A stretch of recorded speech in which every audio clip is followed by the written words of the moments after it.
Good morning everyone. आज हम बात करेंगे डिबेंचर्स इशूड फॉर कैश। जब डिबेंचर को कैश के लिए इशू किया जाता है, debenture issued for cash may be issued at par, at premium, at discount. इसमें दो सिचुएशन आपके सामने हो सकती है, जिसमें when debenture amount is received in lump sum, and second one is when debenture amount is received in instalment. जब debenture की अमाउंट, फॉर एग्जाम्पल, जैसे मान लीजिए हमारे पास जो है अमाउंट 100 रुपीज का एक डिबेंचर है, ₹100 डिबेंचर। अब इस डिबेंचर को हम 100 रुपीज में इशू कर रहे हैं और पूरा का पूरा 100 रुपीज हम एक ही साथ at the time of application अगर हम मंगवा रहे हैं तो इट मींस ये एक लंपसम अमाउंट मंगवाई जा रही है। मतलब इस केस में हम अमाउंट को लंपसम मंगवा रहे हैं, एक साथ पूरी की पूरी अमाउंट मंगवाई जा रही है। दूसरा है इंस्टॉलमेंट में। इंस्टॉलमेंट में अमाउंट कब मंगवाया जाता है? जब मान लीजिए कि 100 रुपए का डिबेंचर है आपका और इसमें एप्लीकेशन के टाइम पे हम मान लीजिए 20 रुपए मंगवा रहे हैं, अलॉटमेंट के टाइम पे 30 रुपए मंगवा रहे हैं और कॉल के टाइम पे जो है 50 रुपीज मंगवा रहे हैं। इस तरीके से हमने 3 इंस्टॉलमेंट के अंदर पैसा डिबेंचर होल्डर से मंगवाया है। तो इसको हम कहेंगे debenture issued against the amount received in instalment, when debenture amount is received in installment। तो ये दो केसेस हो सकते हैं, debenture amount is received in lump sum and debenture amount is received in installments.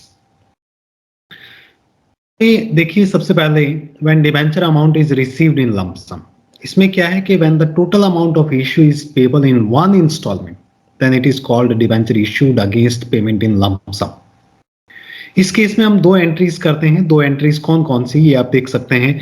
इसके अंदर सबसे पहले हम एंट्री करेंगे बैंक अकाउंट डेबिट, जब एप्लीकेशन मनी हमें रिसीव होगा, क्योंकि हमने एप्लीकेशन इनवाइट किए हैं डिबेंचर इशू करके, और एप्लीकेशन इनवाइट किए हैं तो एप्लीकेशन के साथ हमारा पैसा आएगा।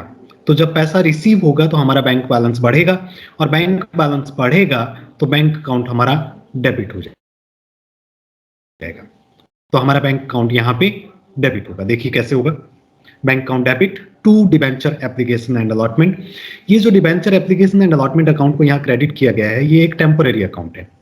ये कुछ टाइम के लिए हमने इसको क्रेडिट किया है, लेकिन जैसे ही डिबेंचर अलॉट हो जाएंगे उस केस में हम डिबेंचर एप्लीकेशन एंड अलॉटमेंट को कैंसिल कर देंगे।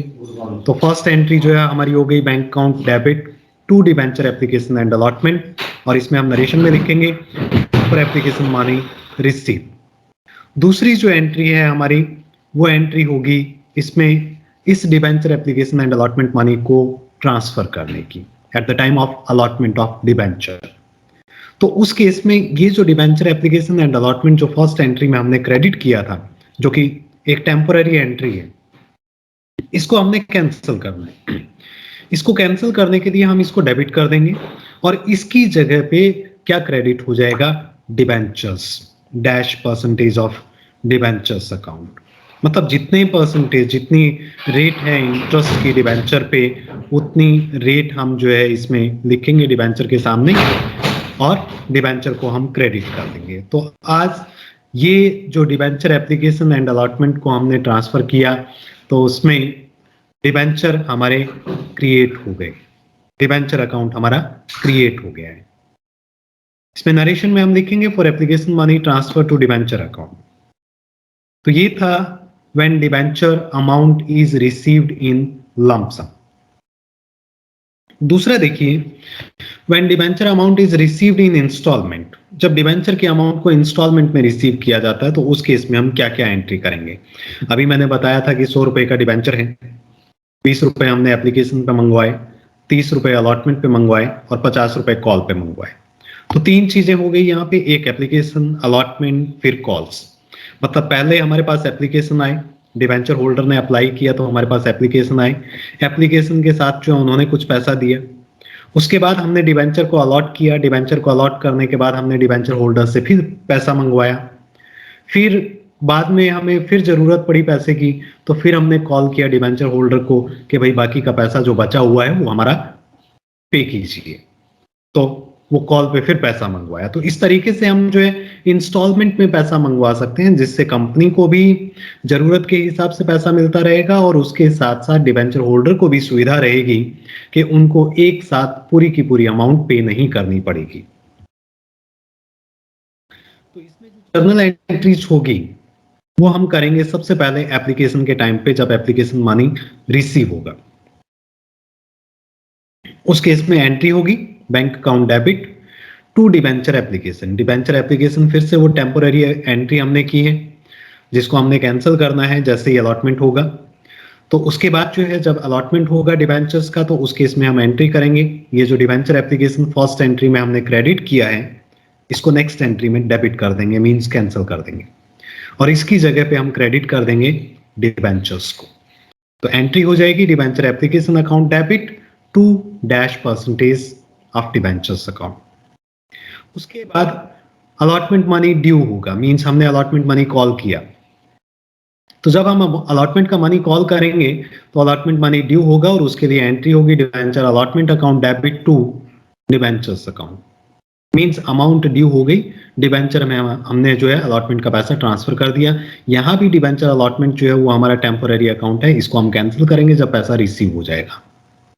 तो दूसरी एंट्री अलॉटमेंट का पैसा जब रिसीव होगा तो उस केस में जो डिबेंचर अलॉटमेंट इसमें डेबिट हुआ है उसको हम क्रेडिट कर देंगे और बैंक बैलेंस हमारा बढ़ जाएगा, तो बैंक अकाउंट को हम डेबिट कर देंगे। तो bank account debit to debenture allotment account, allotment money receive होने के टाइम पे हमारी एंट्री हो जाएगी। उसके बाद अगर कॉल पे पैसा भी मंगवाया गया है तो ऑन कॉल मनी ड्यू पहले हमारी एंट्री होगी debenture calls account to debentures, means पैसा हमारा ड्यू हो गया, तो इट मींस डिबेंचर हमारे उतनी अमाउंट से बढ़ गई, और उसके साथ साथ डिबेंचर कॉल अकाउंट को हमने टेम्पोररीली ओपन किया, डेबिट किया, और उसके बाद इसको हम कैंसिल करेंगे जैसे ही हमें कॉल मनी रिसीव हो जाएगा। तो एंट्री हो जाएगी हमारी bank account debit to debenture calls account. Bank balance बढ़ गया हमारा और डिबेंचर कॉल्स अकाउंट जो है वो कैंसिल हो गया, जिसको हमने बैंक अकाउंट की जगह पे डेबिट किया था। तो ये एंट्रीज हम करेंगे जब अमाउंट हमें इंस्टॉलमेंट में रिसीव हुई है। ठीक है, उसके बाद देखिए डिबेंचर इशूड एट पार, मतलब जो डिबेंचर हम लमसम अमाउंट मंगवाएं या इंस्टॉलमेंट में अमाउंट मंगवाएं, उन दोनों ही केसेस में डिबेंचर को पार पे, प्रीमियम पे और डिस्काउंट पे इशू किया जा सकता है। तो सबसे पहले हम बात करेंगे debenture issued at par. Debenture issued at par में क्या है कि जब कोई डिबेंचर उसकी फेस वैल्यू या उसकी नॉमिनल वैल्यू पे इशू किया जाता है तो it means that is called the debenture issued at par. उसको अगर हम नॉमिनल वैल्यू या फेस वैल्यू, जैसे मान लीजिए कि 100 रुपए का डिबेंचर है और 100 रुपए का डिबेंचर अगर हम 100 रुपए में ही इशू कर रहे हैं, it means issued at par, इसको हमने पार पे इशू किया है। इसी टाइप से प्रीमियम को भी हम थोड़ा सा समझ लें। प्रीमियम का मतलब क्या है कि जब ₹100 का डिबेंचर अगर ₹110 या 120 में इशू किया जा रहा है, मींस फेस वैल्यू से ज्यादा में इशू किया जा रहा है, तो it means it is issued at premium. और डिस्काउंट का मतलब क्या होगा कि ₹100 का डिबेंचर अगर इससे कम वैल्यू में, मींस 90 में या 80 में इशू किया जा रहा है, it means issued at discount. तो अभी हम केवल जो है इसके बारे में बात करने वाले हैं, इशूड एट पार। तो डिबेंचर को जब पार पे इशू किया जाता है तो उस केस में हम क्या एंट्रीज करते हैं उसके बारे में देख लीजिए।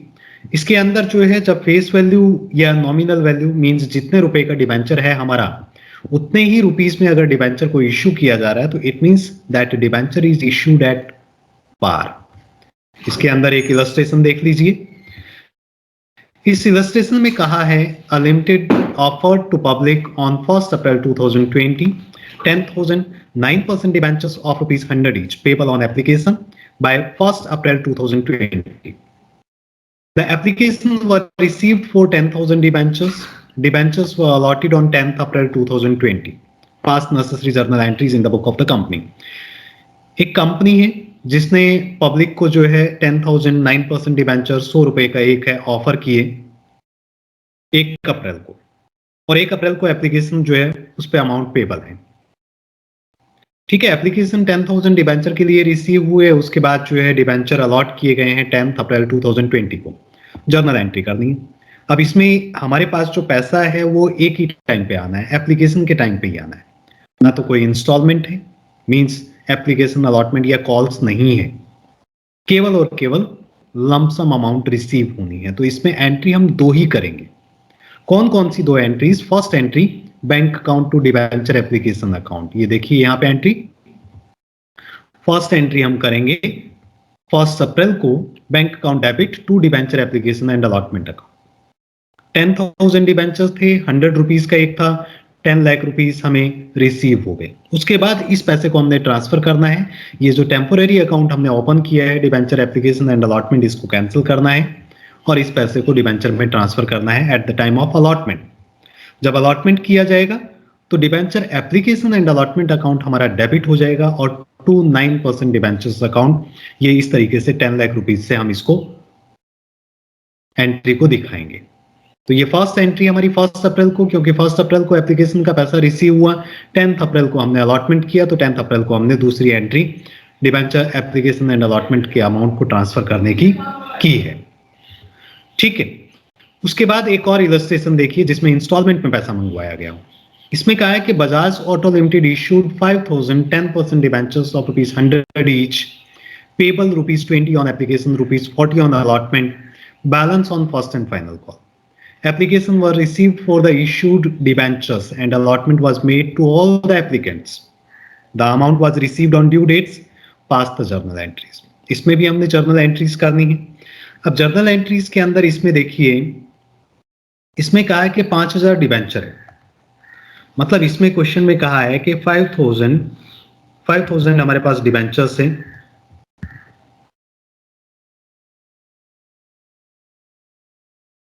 5,000 डिबेंचर्स, 100 रुपीज का एक है।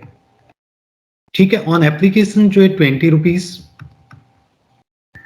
On allotment 40 rupees and on calls first and final call जो है इस पे बाकी का जो बैलेंस, अब 100 रुपीज का डिबेंचर है, 100 में से 20 + 40 60 के बाद बैलेंस हमारा कितना बचा? 40 का जो बैलेंस है ये बैलेंस हमने कॉल पे मंगवाया है। ठीक है, अब इसमें हमने जर्नल एंट्रीज करनी है। तो फर्स्ट जर्नल एंट्री जो हम करेंगे वो एंट्री हम क्या करेंगे? एप्लीकेशन के लिए, मींस 2 एंट्री हमारी एप्लीकेशन के लिए होगी, 2 एंट्रीज हमारी अलॉटमेंट के लिए और 2 एंट्रीज हमारी कॉल के लिए, एक पैसा रिसीव होने की और एक पैसा ड्यू होने की। एप्लीकेशन के टाइम पे पैसा रिसीव होगा पहले, तो हमारा बैंक बैलेंस बढ़ेगा, तो एंट्री हम करेंगे bank account debit to debenture application, ये वाली एंट्री हम कर देंगे। अमाउंट कितनी आएगी? 5,000 डिबेंचर है हमारे पास, 20 रुपीज का एक डिबेंचर है, तो इसमें 1 लाख रुपीज हमारे पास रिसीव हो जाएंगे। तो ये एंट्री हमारी फर्स्ट एंट्री हो जाएगी bank account debit to debenture application. अब इस डिबेंचर एप्लीकेशन को हमने ट्रांसफर करना है दूसरी एंट्री में अलॉटमेंट के टाइम पे, तो एंट्री हो जाएगी debenture application account debit to 10% debentures,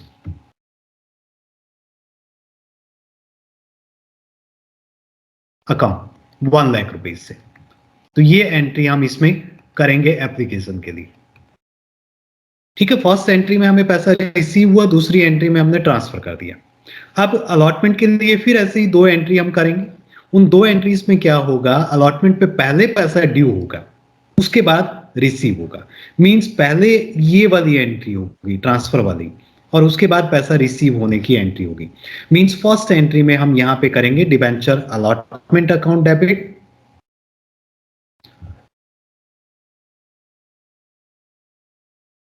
debenture allotment account debit to 10% debentures,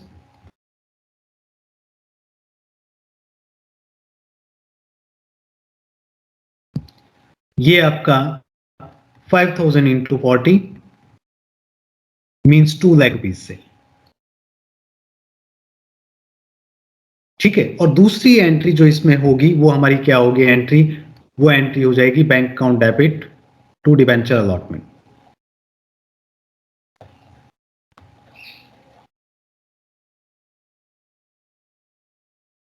to debentures allotment, ये भी 2 लाख रुपीज से, क्योंकि 2 लाख रुपीज हमारा ड्यू हुआ, 2 लाख रुपीज हमारा रिसीव हो गया। ठीक ऐसे ही हम कॉल की एंट्री करेंगे, debenture first and final call to debenture, फिर bank debit to debenture first and final call. ये देखिए इसमें क्वेश्चन में आगे इसके अंदर जो एंट्रीज की गई है in the books of Bajaj auto limited, first entry हमने की bank account debit to debenture application 5000 into 20, 1 lakh rupees से।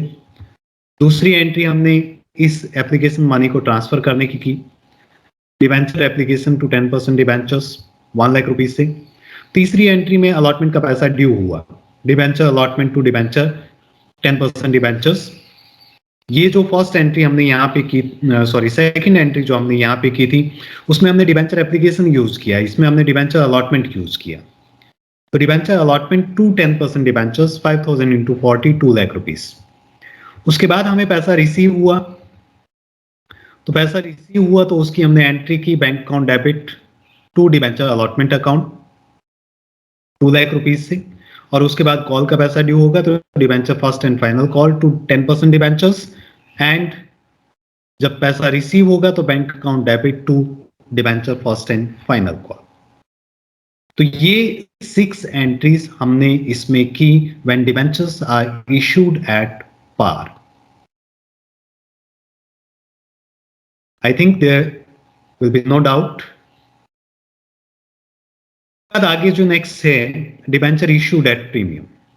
डिबेंचर को जब प्रीमियम पे इशू किया गया, प्रीमियम का मतलब क्या है कि जब डिबेंचर्स को उसके नॉमिनल या फेस वैल्यू से ज्यादा पे इशू किया गया, it means debentures are issued at premium.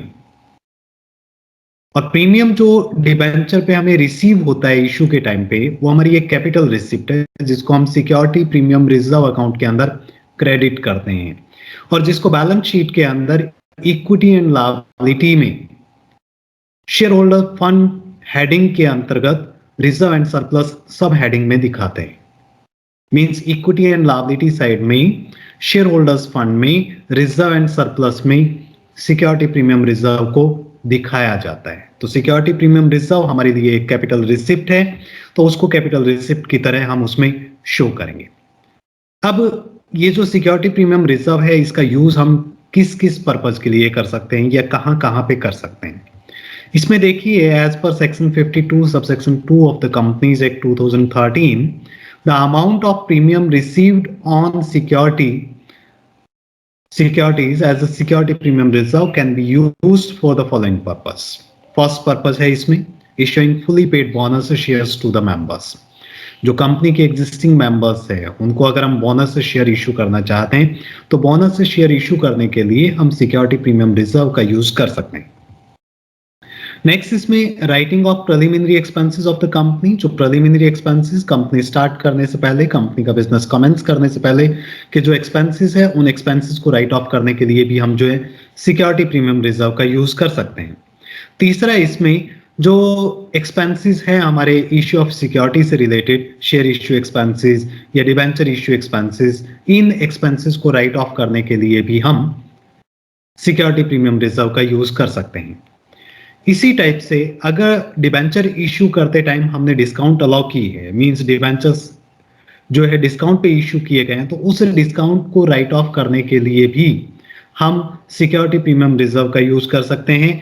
या फिर जो है कंपनी जब अपने शेयर को परचेज करना चाहती है तो अपने खुद के शेयर को परचेज करने के लिए भी कंपनी जो है सिक्योरिटी प्रीमियम का यूज कर सकती है। इसी टाइप से कंपनी अगर प्रेफरेंस शेयर या डिबेंचर को प्रीमियम पे रिडीम करना चाहती है, प्रीमियम पे उनकी रीपेमेंट करना चाहती है, तो रिडम्पशन के टाइम जो प्रीमियम पे किया जाना है, जिसकी जो कि हमने प्रेफरेंस शेयर या डिबेंचर पे जो प्रीमियम देना है हमने रिडम्पशन के टाइम पे, उस प्रीमियम की अमाउंट को प्रोवाइड करने के लिए भी हम सिक्योरिटी प्रीमियम रिजर्व का यूज कर सकते हैं। तो ये इसमें कुछ पर्पस थे, बोनस शेयर इशू करने के लिए, प्रीलिमिनरी एक्सपेंसेस को राइट ऑफ करने के लिए, या फिर जो है इश्यू ऑफ सिक्योरिटी से रिलेटेड एक्सपेंसेस को राइट ऑफ करने के लिए, discount on issue of debenture को राइट ऑफ करने के लिए, ऑन शेयर को परचेज करने के लिए, और प्रेफरेंस शेयर या डिबेंचर के रिडम्पशन पे प्रीमियम प्रोवाइड करने के लिए हम जो है सिक्योरिटी प्रीमियम रिजर्व का यूज कर सकते हैं as per the section 52 subsection 2 of the companies act 2013। उसके बाद accounting entries for issue of debenture at premium. अब प्रीमियम जो है हम अगर डिबेंचर जो है इश्यू किए गए हैं उस पर अमाउंट लमसम मंगवाई गई है तो प्रीमियम एक ही बार पे होगा एप्लीकेशन के टाइम पे। अगर इंस्टॉलमेंट में है तो उस केस में प्रीमियम एप्लीकेशन के टाइम पे मंगवाया जा सकता है, अलॉटमेंट के टाइम पे मंगवाया जा सकता है, या कॉल के टाइम पे मंगवाया जा सकता है, या प्रीमियम के अमाउंट को हम जो है एप्लीकेशन, अलॉटमेंट एंड कॉल में डिवाइड भी कर सकते हैं। तो देखिए इसमें जर्नल एंट्रीज हम कैसे करेंगे। तो इसमें फर्स्ट जो है on receipt of application money. अब इसमें जो एंट्री हम करते हैं सिक्योरिटी प्रीमियम रिजर्व की, सिक्योरिटी प्रीमियम रिजर्व के बारे में हमने पढ़ा कि सिक्योरिटी प्रीमियम रिजर्व जो है वो क्या है, वो एक कैपिटल रिजर्व है।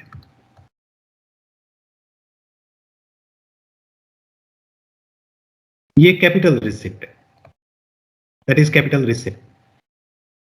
और कैपिटल रिसिप्ट है तो इसको हम जो है बैलेंस शीट में शो करते हैं, और इसमें जो है सिक्योरिटी प्रीमियम रिजर्व जो है इस अकाउंट को हम क्रेडिट करते हैं।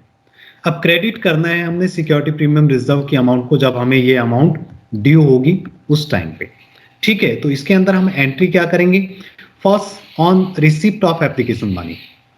जब एप्लीकेशन मनी रिसीव होगा तो bank account to debenture application, अगर प्रीमियम है एप्लीकेशन पे तो इंक्लूडिंग प्रीमियम रिसीव होगा।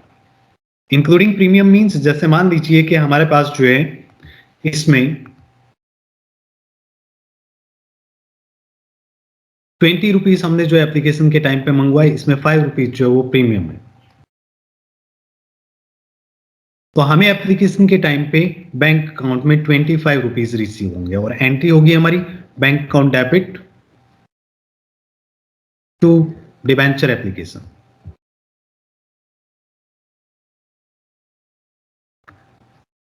₹25 से, ठीक है। अब जब हम इस डिबेंचर एप्लीकेशन को ट्रांसफर करेंगे तो उस केस में हमारी एंट्री हो जाएगी डिबेंचर एप्लीकेशन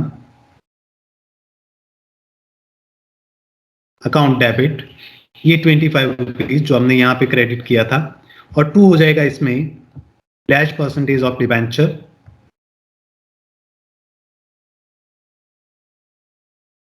अब डिबेंचर की अमाउंट कितनी होगी, ये वाली 5 रुपीज, तो इसमें प्रीमियम है तो डिबेंचर की अमाउंट तो 20 हुई, तो डिबेंचर की अमाउंट यहां पे 20 rupees and 2 security premium reserve.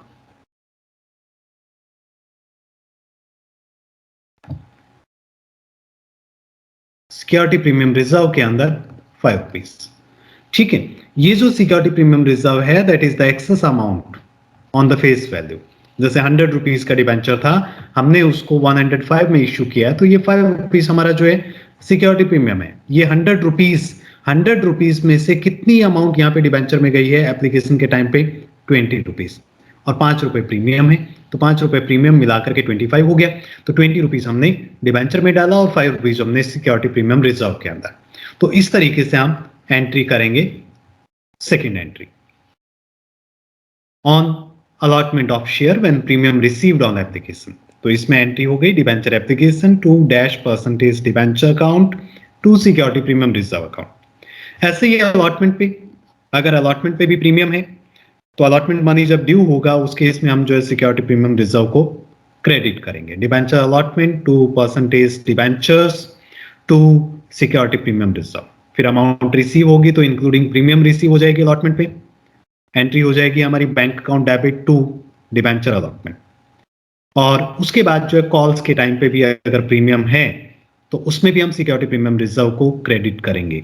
तो एंट्री हो जाएगी debenture calls account debit to debentures to security premium reserve, और जब पैसा रिसीव होगा तो इंक्लूडिंग प्रीमियम रिसीव हो जाएगा bank account to debenture call. अब इन एंट्रीज के अंदर हमने एक चीज समझी कि जो हम सिक्योरिटी प्रीमियम रिजर्व को क्रेडिट कर रहे हैं वो हम कब कर रहे हैं, जब हम डिबेंचर अलॉटमेंट, डिबेंचर एप्लीकेशन या डिबेंचर कॉल के पैसे को डिबेंचर में ट्रांसफर कर रहे हैं, उस टाइम पे सिक्योरिटी प्रीमियम रिजर्व को क्रेडिट किया जा रहा है, न कि तब जब हमें पैसा रिसीव हो रहा है।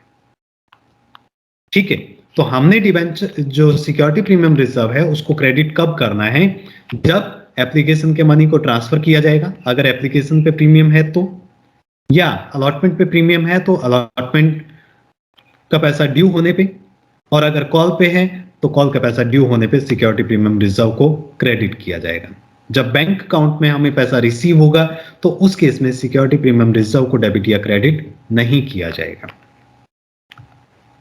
तो ये इसमें था when debentures are issued at premium.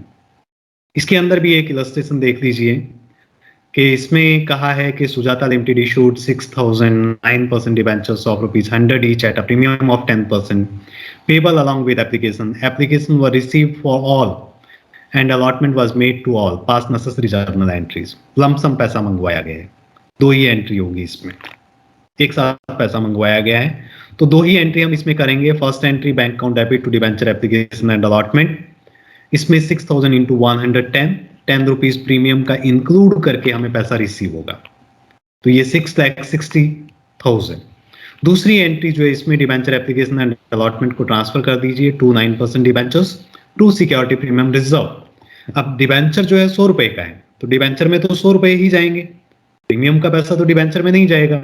तो डिबेंचर एप्लीकेशन एंड अलॉटमेंट में 6,60,000 एंड 9% डिबेंचर के अंदर 6,000 into 100 6 lakh and security premium reserve account के अंदर 6,000 इंटू 10 60,000 रुपीज।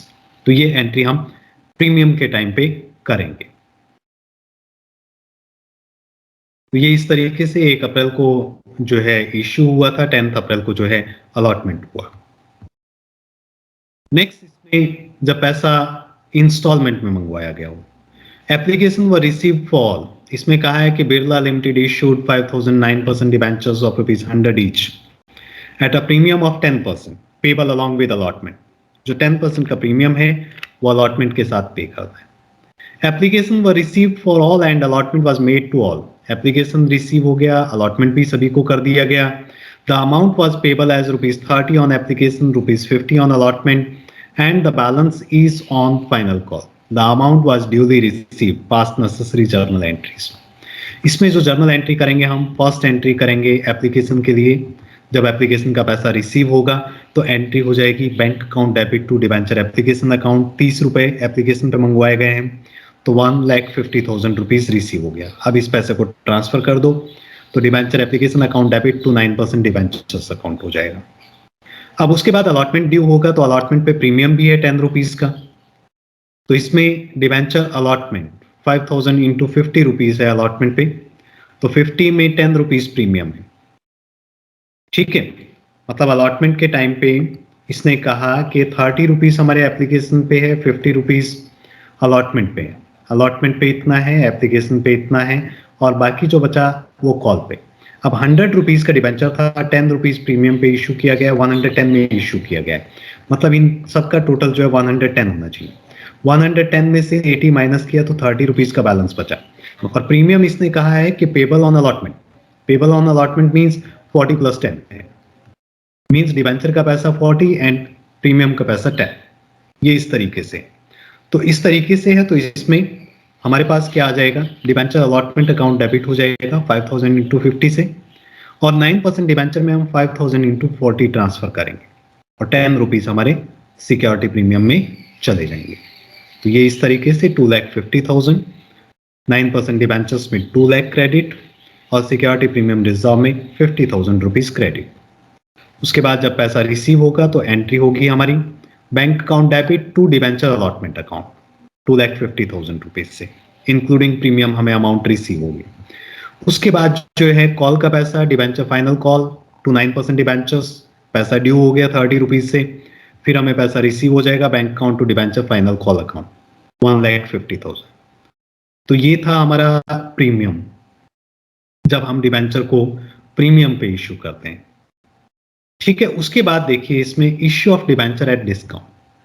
जब डिबेंचर को डिस्काउंट पे इश्यू किया जाता है, means less than the face value और द नॉमिनल वैल्यू। जब डिबेंचर को उसकी फेस वैल्यू या नॉमिनल वैल्यू से कम पे इश्यू किया जाता है तो it means debentures are issued at discount. ₹100 का डिबेंचर 90 रुपीज में इशू किया जा रहा है, तो इसका मतलब डिबेंचर को 10 रुपीज डिस्काउंट पे इशू किया जा रहा है। तो discount on issue of debenture जो है उसको हम डेबिट करते हैं, क्योंकि ये एक टाइप का लॉस है कंपनी के लिए, कैपिटल लॉस है। तो कैपिटल लॉस है तो इसको हम डेबिट करेंगे। Discount on issue of debenture को जो है हम क्या करते हैं कि डेबिट करने के बाद उसको जितना जल्दी हो सके हम उसको राइट ऑफ करने की कोशिश करते हैं, लेकिन कंपनी की जो लाइफ टाइम है उसके अंदर अंदर उसको राइट ऑफ कर दिया जाना चाहिए, उसके बाद हम नहीं जाएंगे। मींस उसकी लाइफ टाइम के बाद उसको राइट ऑफ नहीं करेंगे, उसकी लाइफ टाइम के अंदर अंदर उसको राइट ऑफ कर दिया जाएगा। और इसको राइट ऑफ करने के लिए हम कैपिटल रिजर्व का यूज कर सकते हैं। कैपिटल रिजर्व नहीं है तो सिक्योरिटी प्रीमियम रिजर्व का यूज कर सकते हैं। अगर सिक्योरिटी प्रीमियम रिजर्व ही नहीं है तो हम statement of profit and loss account का यूज कर सकते हैं। उसके बाद देखिए जर्नल एंट्रीज डिस्काउंट की क्या करेंगे हम। डिस्काउंट जो है मोस्टली अलॉटमेंट के टाइम पे होता है, उसमें एंट्री हम करेंगे bank account debit to debenture application and allotment. 90 rupees में इशू किया है 100 रुपीज का डिबेंचर, तो 90,000 रुपीज आ गए। उसके बाद इस डिबेंचर एप्लीकेशन एंड अलॉटमेंट को ट्रांसफर कर दीजिए। तो debenture application and allotment 1000 into 90, 10 rupees discount था तो 10 रुपीज से डिस्काउंट को डेबिट कर दीजिए और डिबेंचर में हमारी फेस वैल्यू जाएगी 1000 इंटू 100। ठीक है, तो डिबेंचर एप्लीकेशन एंड अलॉटमेंट जो पैसा रिसीव हुआ था हमें 90,000 डेबिट। उसके बाद जो है डिबेंचर में हमारा 1 लाख रुपीज जाना है फेस वैल्यू के अकॉर्डिंग। अब 10,000 रुपीज का जो डिफरेंस आ रहा है वो हमारा discount on issue of debenture account में डेबिट हो जाएगा। तो ये इस तरीके से हम एंट्री करेंगे। उसके बाद इसमें accounting treatment of discount on issue of debenture. जो discount on issue of debenture है उसके बारे में अभी हमने डिस्कस किया था कि ये जो है एक टाइप का लॉस है, कैपिटल लॉस है, जिसको हम कैपिटल रिजर्व से राइट ऑफ करते हैं अगर हमारे पास कैपिटल रिजर्व का बैलेंस है तो। अगर कैपिटल रिजर्व नहीं है तो फिर सिक्योरिटी प्रीमियम रिजर्व से या फिर जो है statement of profit and loss से इसको राइट ऑफ किया जाता है। इसी टाइप से discount on issue of debenture अगर वो रिटर्न ऑफ नहीं हुई है और उसका हमारे पास बैलेंस है डेबिट में, तो उसको हम कहां पे शो करेंगे? उसको हम शो करेंगे other current asset and other non current asset. Other current asset में वो अमाउंट शो की जाएगी जो अगले 12 महीने के अंदर, अगले 12 मंथ्स के अंदर जो है राइट ऑफ होनी है। मींस बैलेंस शीट की डेट से 12 मंथ के अंदर जिसको राइट ऑफ किया जाना है वो हमारी अदर करंट असेट है। और 12 मंथ्स के बाद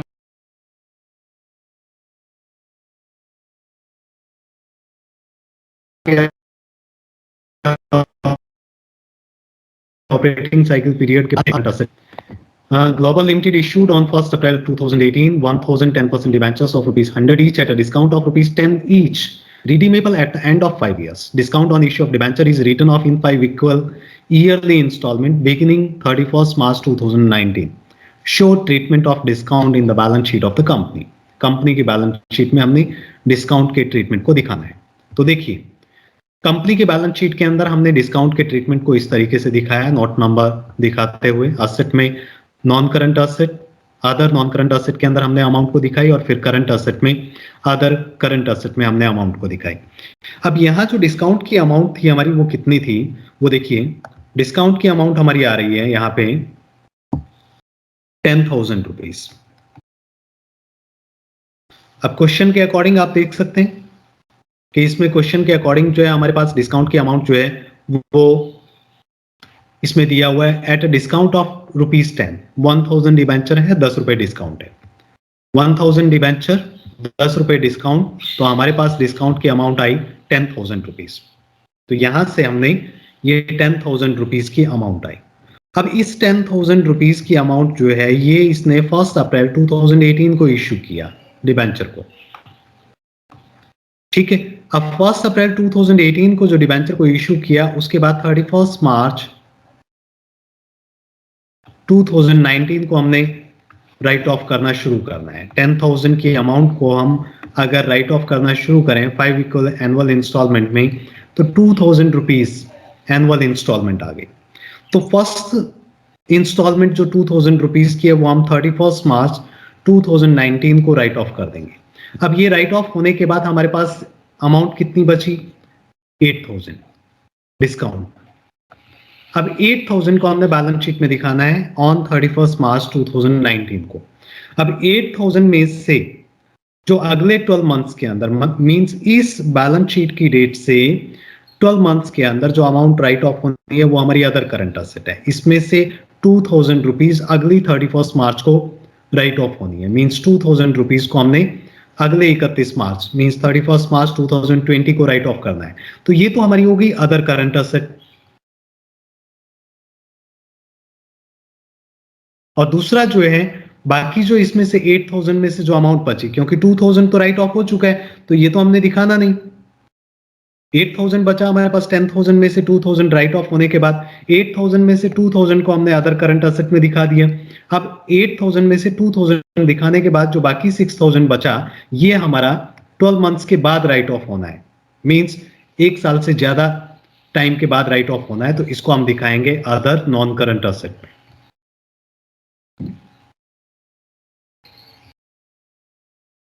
तो ये इस तरीके से हमने 6000 एंड 2000 रुपीज को दिखाया है इसके अंदर, ये आप देख सकते हैं।